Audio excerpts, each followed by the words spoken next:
आज की ये वीडियो जो है ना आपके लिए बहुत ही कारगर सिद्ध होने वाली है। इसमें से कम 50% आपके क्वेश्चन लड़ सकते हैं। देखो ये 2021 का सोशल साइंस का प्रीवियस ईयर का क्वेश्चन है, ठीक है ना। ये सेकंड सिटिंग वाला क्वेश्चन है। देखो मतलब क्या होता है ना, प्रीवियस ईयर का जो क्वेश्चन उसमें ज़्यादा क्वेश्चन मतलब उससे लड़ जाते हैं। इसलिए बाबू इसको आपके काम करिए, 15 से 20 मिनट का वीडियो को आप इसको जरूर देख लीजिएगा, नहीं तो आपका याद देखिएगा बहुत सारा क्वेश्चन गलत हो सकता है, ठीक है ना। मतलब बहुत सारा प्रश्न आपका छूट सकता है। इसलिए आप सभी बच्चों से रिक्वेस्ट है इस वीडियो को शुरू से अंत तक देखें। देखो सोशल साइंस जो 19 फरवरी का आपका एग्जाम होने वाला है उसकी बेसिक ढंग से मैं आपकी तैयारी करा देता हूँ। और खासकर ये जो प्रीवियस ईयर 2021 का प्रश्न उत्तर है उसको मैं ऑब्जेक्टिव 2 नंबरिया 5 नंबरिया सब क्लियर करवा देता हूँ। आप शुरू से अंत तक देख लीजिए। देखो बुआ, सबसे पहले बोले कि 180 तक प्रश्न है, इसमें हमें मात्र 40 प्रश्नों का ही जवाब देना है। पहला क्वेश्चन देखिए आप, बोले कि एशिया और यूरोप के बीच प्राचीन स्थल व्यापारिक मार्ग कौन है। देखो एशिया और यूरोप के बीच व्यापारिक मार्ग का जो काम करता है वो रेशम मार्ग है। इसमें से ऑप्शन कौन सा टच कर लेंगे, बी टच कर लेंगे। अगला क्वेश्चन देखिए, बोला कि अगला क्वेश्चन, चौरी चौरा कांड के बाद गांधी जी ने निम्नलिखित में से किस आंदोलन को बंद कर दिया था। तो असहयोग आंदोलन को बंद कर दिया था। फिर अंतर्राष्ट्रीय मजदूर दिवस, देखो अंतर्राष्ट्रीय मजदूर दिवस कब मनाया जाता है, याद देखिएगा 1 मई को अंतर्राष्ट्रीय मजदूर दिवस मनाया जाता है। फिर अगला क्वेश्चन है, वर्तमान में भारत में कितने केंद्र शासित प्रदेश है। अभी भारत में केंद्र शासित प्रदेश 8 गो है, इसमें सी मारिएगा। फिर सूचना का अधिकार संबंधी कानून कब पारित किया गया था, 2005 में। अगला क्वेश्चन है, किसने कहा था लोकतंत्र जनता के द्वारा जनता के लिए शासन है, किसने कहा था, अब्राहम लिंकन ने कहा था, ठीक है। आगे क्वेश्चन आपको दिखा रहा हूं 7 नंबर, पंचायती राज संस्थाओं को संवैधानिक दर्जा किस संविधान संशोधन से प्राप्त हुआ था। देखो 73वां संविधान का संशोधन किया गया जिसमें पंचायती राज संस्थाओं को मान्यता दी गई थी, ठीक है। आगे 8 नंबर पोस्ट क्वेश्चन है, भारत में लोकतंत्र की सफलता में क्या बाधा है। अशिक्षा, गरीबी, बेरोजगारी, ये तीनों का तीनों बाधा है। इसमें से ऑप्शन डी मारेंगे इनमें सभी। बिहार में रज्जू मार्ग कहाँ है, देखो बिहार में रज्जू मार्ग राजगीर में है, इसमें से सी मार बी मार लीजिएगा। बोला कि सासाराम नगर का विकास कब हुआ था। देखो सासाराम नगर का विकास मध्य युग में हुआ था। कौन से युग में, मध्य युग में हुआ था सासाराम नगर का विकास, ठीक है। अगला क्वेश्चन है, गोविंद सागर कृत्रिम जलाशय संबंधित है। प्रश्न पूछ रहा है गोविंद सागर कृत्रिम जलाशय संबंधित है, मतलब बोले ये गोविंद सागर कृत्रिम जलाशय संबंधित किससे है, मतलब कहां से संबंधित है, कौन से बांध से संबंधित है। याद देखिएगा रिहंद बांध से संबंधित है। अगला 12वां क्वेश्चन आपका कि सर्वाधिक भूस्खलन प्रवण राज्य कौन है। सर्वाधिक भूस्खलन प्रवण राज्य कौन है, याद देखिएगा सर्वाधिक भूस्खलन प्रवण जो राज्य है वो उत्तराखंड है। कौन सा, उत्तराखंड है। आगे मैं आपको प्रश्न करो, ध्यान से आप देखते चलिएगा, ठीक है। अगला क्वेश्चन देखिए जरा से यहाँ पर, बोला यहाँ पर 13 नंबर क्वेश्चन, बिहार का कौन सा राज्य सर्वाधिक सूखा प्रवण भाग है। देखो बिहार का जो बाढ़ से पीड़ित जो राज्य है ना, बिहार का जो बाढ़ से पीड़ित भाग है वो उत्तरी बिहार है, लेकिन सूखा से ज्यादा पीड़ित भाग कौन है, दक्षिण बिहार है, ठीक है ना। बोला कि बिहार का कौन सा सर्वाधिक सूखा प्रवण भाग है, ठीक है ना। तो दक्षिण बिहार सूखा से प्रभावित है और उत्तर बिहार जो है ना बाढ़ से प्रभावित है। तो अगर बाढ़ से पूछेगा तो उत्तर बिहार, लेकिन सूखा का पूछ रहा है तो याद रखिएगा दक्षिण बिहार। 1871 में कौन सी संधि हुई थी, फ्रैंकफर्ट की संधि 1871 में हुई थी, ऑप्शन ए मारिएगा।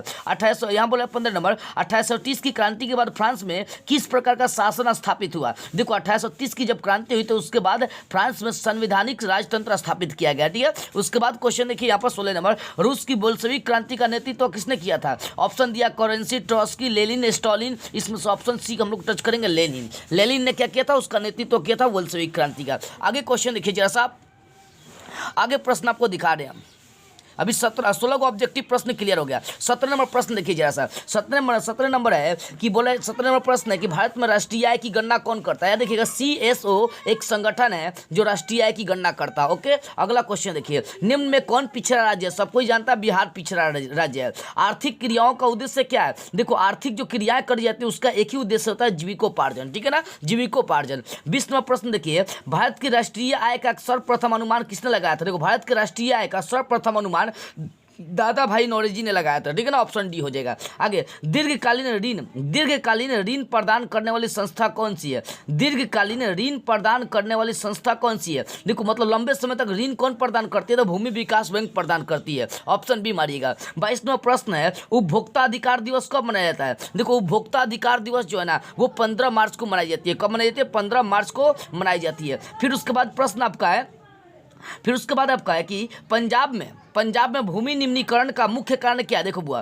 पंजाब में भूमि निम्नीकरण का जो मुख्य कारण है वो है अधिक सिंचाई की वजह से बाबा भूमि निम्नीकरण हो चुकी है, ठीक है ना। इसमें से डी मारेंगे। आगे प्रश्न जैसा आप देखते चलिए ध्यान से।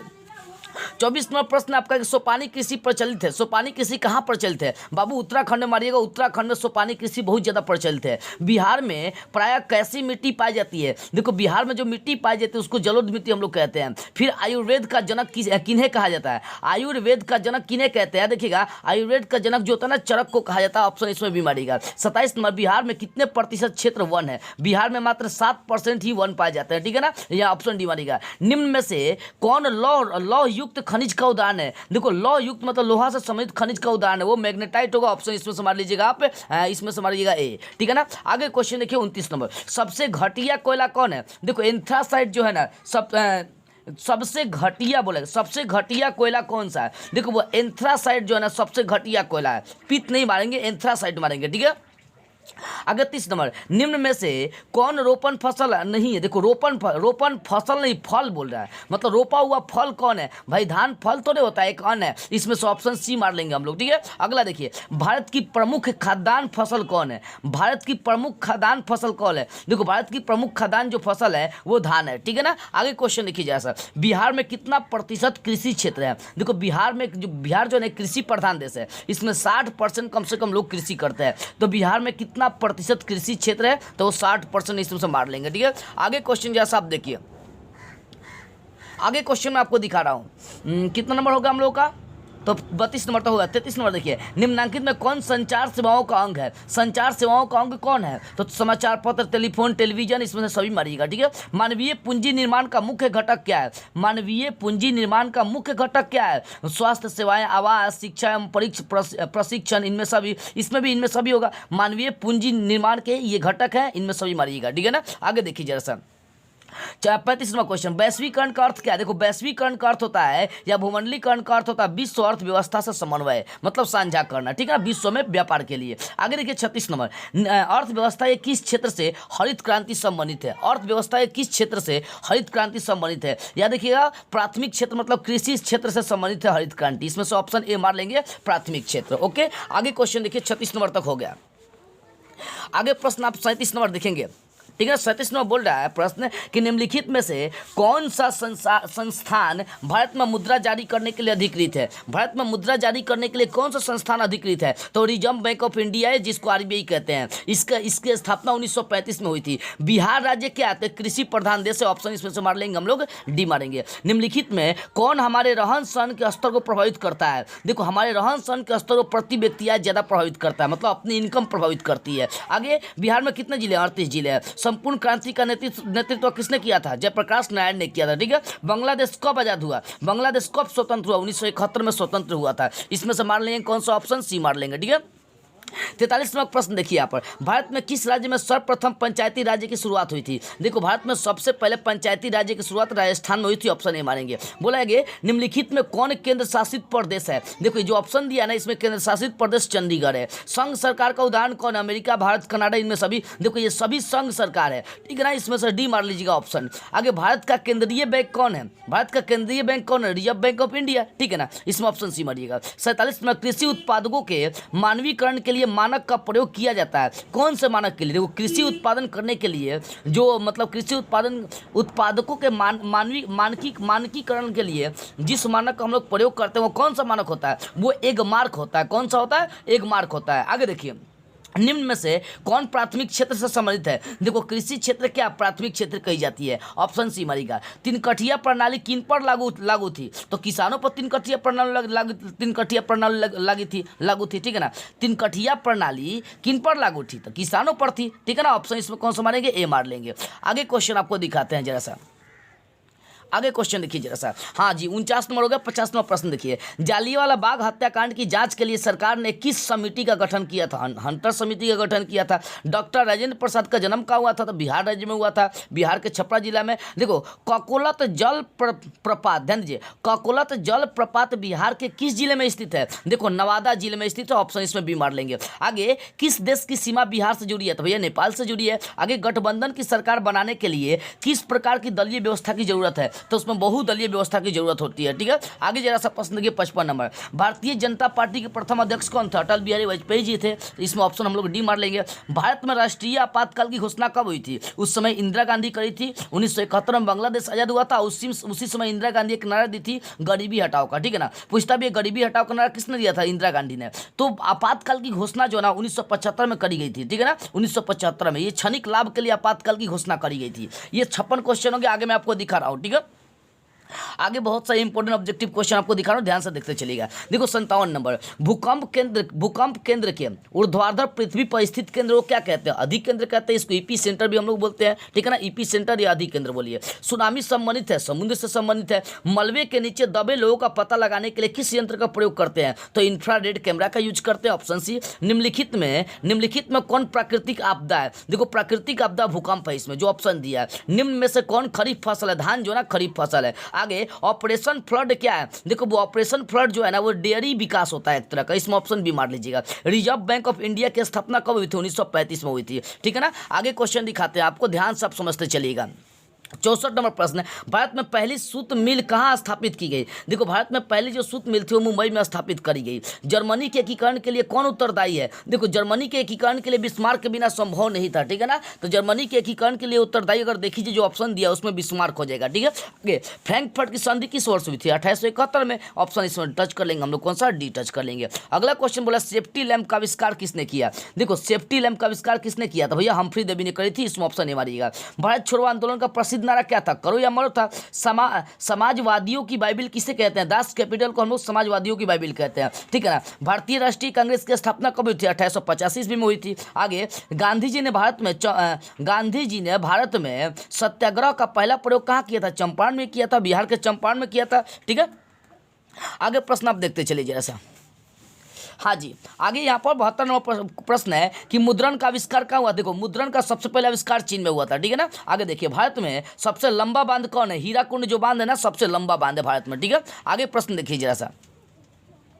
आगे है कि किस खनिज को उद्योगों की जननी कहते हैं? देखो उस खनिज का नाम है लोहा। लोहा को क्या कहते हैं? उद्योगों की जननी हम लोग कहते हैं, ठीक है ना। आगे देखिए जरा सा, किस खनिज, ये तो हो गया। सर्वोत्तम कोयले का प्रकार कौन सा है? मतलब सर्वोत्तम कोयले का प्रकार कौन सा है? सबसे अच्छे कोयले का एंथ्रासाइट है, देखिएगा कौन सा एंथ्रासाइट है, कौन सा एंथ्रासाइट है, यानी सर्वोत्तम कोयले का जो प्रकार है वो एंथ्रासाइट है। अभी 75 देख लिए, जैसा एक पीछे क्वेश्चन आकर हम लोग समझ लेते हैं, उसमें हम लोग मिस्टेक किए हैं। 75 में जैसा प्रश्न हम लोग देख लिए, एक पीछे क्वेश्चन आकर देखिए इधर से, ठीक है ना।